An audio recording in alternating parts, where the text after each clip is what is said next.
हरियाणा के नूह में सोमवार को विश्व हिंदू परिषद और मातृ शक्ति दुर्गा वाहिनी की तरफ से निकाली जा रही ब्रज मंडल यात्रा के दौरान बवाल हो गया।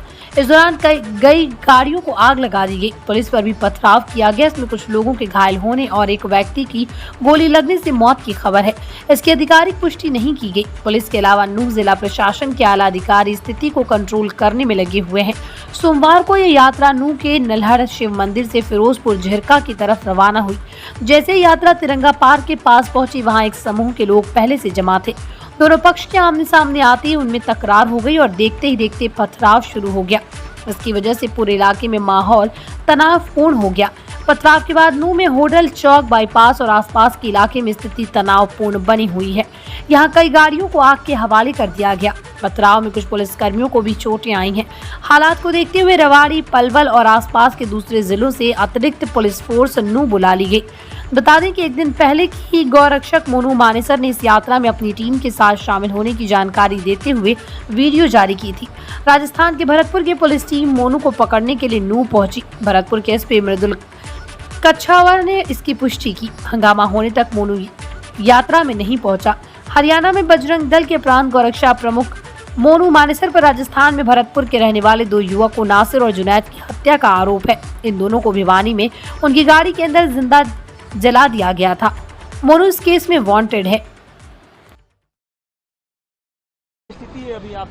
हम कोशिश कर रहे हैं, लोगों को समझाने की अपील कर रहे हैं और लोगों से अपील भी कर रहे हैं हाथ जोड़ के कि स्थिति को सामान्य बनाएं, सब सहयोग करें। क्योंकि आप पूरे इलाकों में भी जा रहे हैं, तो क्या देख पा रहे हैं आप? क्या स्थिति हम देख पा रहे हैं स्थिति जो है बहुत दुर्भाग्यपूर्ण है। बहुत मतलब जो है इस तरह का जो है प्रशासनिक और पुलिस फेलियर जो है हमने जो है नहीं देखा। एक आरोप ये भी लग रहा है कि नारेबाजी यहाँ पे हुई थी, इस वजह से मामला खराब हुआ है। चैलेंजबाजी हो रही है, प्रशासनिक जो है फेलियर है।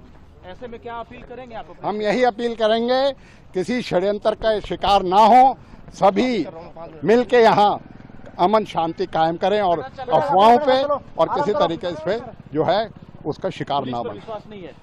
पुलिस से विश्वास होता तो काबू इतने हालात इतने खराब ना होते। सरकार विफल सरकार। जो ये मेवात से जो आपसी तनाव की, पत्थरबाजी की जो खबरें आई हैं, ये अत्यंत दुर्भाग्यपूर्ण है और बड़ी पीड़ादायक हैं। इस अवसर पे मैं प्रत्येक प्रदेशवासी से हाथ जोड़कर यही आग्रह करता हूं कि आपसी भाईचारा बिगड़ने ना दें। हर हालत में आपसी अमन, चैन, शांति और सद्भाव, भाईचारा कायम रखें। प्रत्येक प्रदेशवासी से मैं इस अवसर पर यही सबसे अपील करता हूं। गृह मंत्री ने किया है केंद्र सरकार से बातचीत। देखिए, ये सारे जांच के विषय हैं। अभी जो है हर हाल में आपसी अमन, चैन, भाईचारा, सद्भाव बना रहे। मैं प्रत्येक प्रदेशवासी से हाथ जोड़ के यही अपील करना चाहता हूं। और उसके बाद जो ये जो है इस पे आने वाले समय में जांच का विषय होगा कि ये हालात कैसे बिगड़े, वो बात हम एक बार जब शांति का माहौल बन जाएगा तब करेंगे। 144 धारा जो है इस जिले में लगी हुई है, साथ ही साथ कर्फ्यू भी लगा हुआ है। 20 कंपनियां हैं हमारी पैरामिलिट्री फोर्सेस की, वो आज की डेट में जिले में जो है स्टेशन है। साथ ही साथ हमारे सीनियर ऑफिसर्स हैं स्टेट से, वो भी यहाँ मौजूद हैं। साथ ही साथ जो हमारे एडजॉइनिंग डिस्ट्रिक्ट्स के एसपीज हैं, डीसीपीज हैं, वो भी यहाँ स्टेशन है।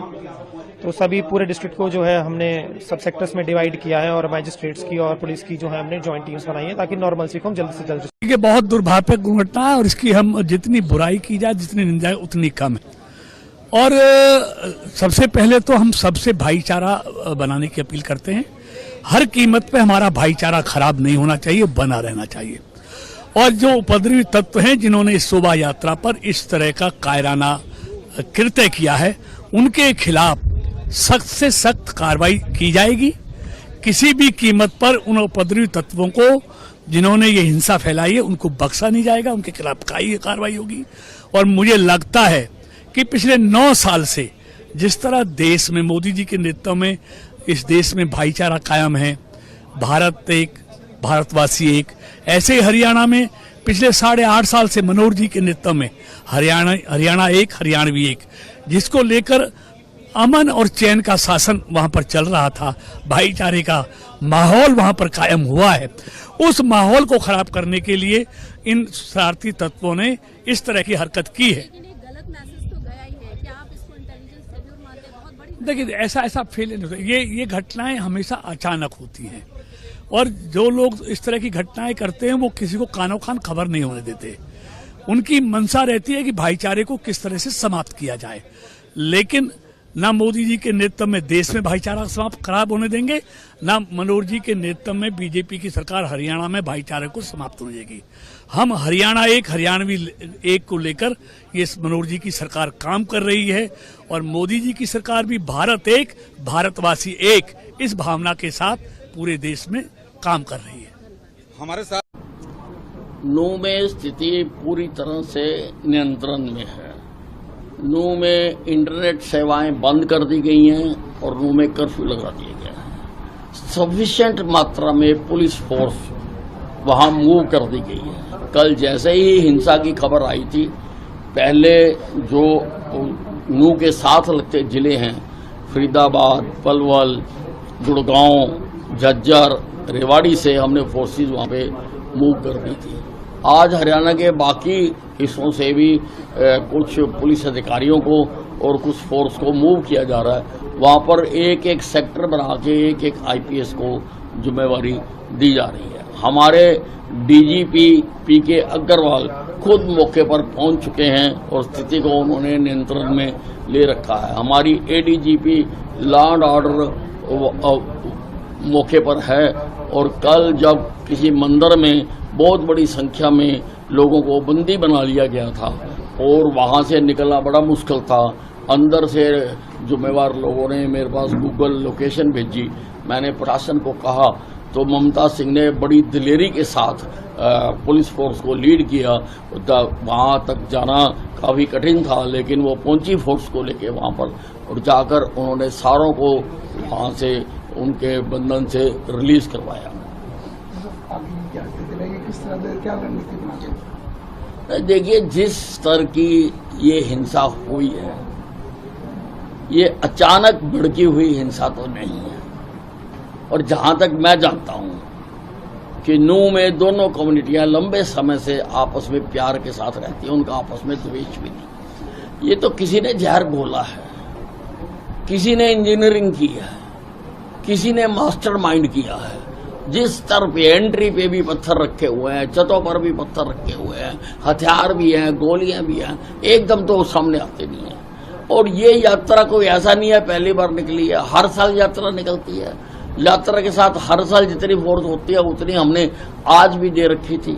तो मैं किसी जल्दी नतीजे पर नहीं पहुंचना चाहता हूं। हम गहराई के साथ जांच करेंगे, तथ्यों सहित जांच करेंगे, और एक एक उस व्यक्ति को जिसने प्रदेश की और देश की शांति को भंग करने का षड्यंत्र किया है, हम उसके खिलाफ कार्रवाई करेंगे। अभी की जो आज की घटना है वो बहुत ही दुर्भाग्यपूर्ण घटना है, जो कि दो समुदायों के बीच में टकराव की घटना हुई है। अभी स्थिति नू जिले में पूरी तरह से नियंत्रण के अंदर है, और जो भी इसमें दोषी पाए जाते हैं उनके खिलाफ कानूनी प्रक्रिया अमल में लाई जा रही है। कुछ कैजुअलिटी भी हुआ है? हाँ, कुछ कैजुअलिटीज़ की भी रिपोर्टिंग है, और इसमें फोर्स के भी कुछ मेंबर्स को चोट लगी है, और आपस में भी जो झगड़ा हुआ था उसमें भी लोगों को चोट लगी है। क्या कुछ संख्या बता पाएंगे सर, पुलिस फोर्स की तरफ से या फिर आम नागरिकों? नहीं, अभी उस संख्या थोड़ी देर बाद में हम कर रहे हैं। उसकी जो आंकलन चोट जिसको भी लगी है, अलग अलग हॉस्पिटल्स में जो भर्ती हैं, वहाँ से हम डाटा एकत्रित कर रहे हैं। वजह कुछ पता चला आप लोगों को, किस वजह से ये हिंसा इस तरह से फैला? देखिए, इसमें कुछ जो इश्यू था, शोभा यात्रा निकाली जा रही थी, तो शोभा यात्रा के अंदर ही कोई ऐसी बात हुई है जिसकी वजह से टिप्पणी को लेकर आपस में टकराव हुआ है, और अभी उसके कारणों का विश्लेषण किया जा रहा है। कुछ लोग आप लोगों ने गिरफ्त में भी लिया है जो जी, अभी कुछ लोगों को गिरफ्त में लिया गया है, और आगे भी जो भी वीडियो के बेसिस पे सबको आइडेंटिफाई करके गिरफ्तार किया जाएगा। इंटरनेट सेवा भी आज माननीय उपायुक्त महोदय के आदेशानुसार जिले में पूरे में इंटरनेट सेवा भी बंद की गई है, जिससे कि कोई भी वंचित तत्व इसमें अफवाहें ना फैला सके। कब तक शांति बहाल होने की बात की जा सकती है? देखिए, पूरा प्रशासन इसमें एकजुट होकर इसमें स्थिति को नियंत्रण करने में पूरी तरह से लगा हुआ है और अभी स्थिति कंट्रोल में है। अभी हमारा मेन सभी लोगों से यही अपील है कि जो भी सामाजिक और मोजीज लोग यहाँ के हैं वो लोग इस चीज़ के ऊपर अपना ध्यान रखें और जो भी अपने आसपास के जो लोग हैं इस सिचुएशन को ख़राब करने में लगे हुए हैं उनके ऊपर नियंत्रण लगाएं। सहयोग मिल रहा है? जी, अभी पूरी तरह से हमें सहयोग मिल रहा है। जो भी मोजीज लोग हैं उनका हमें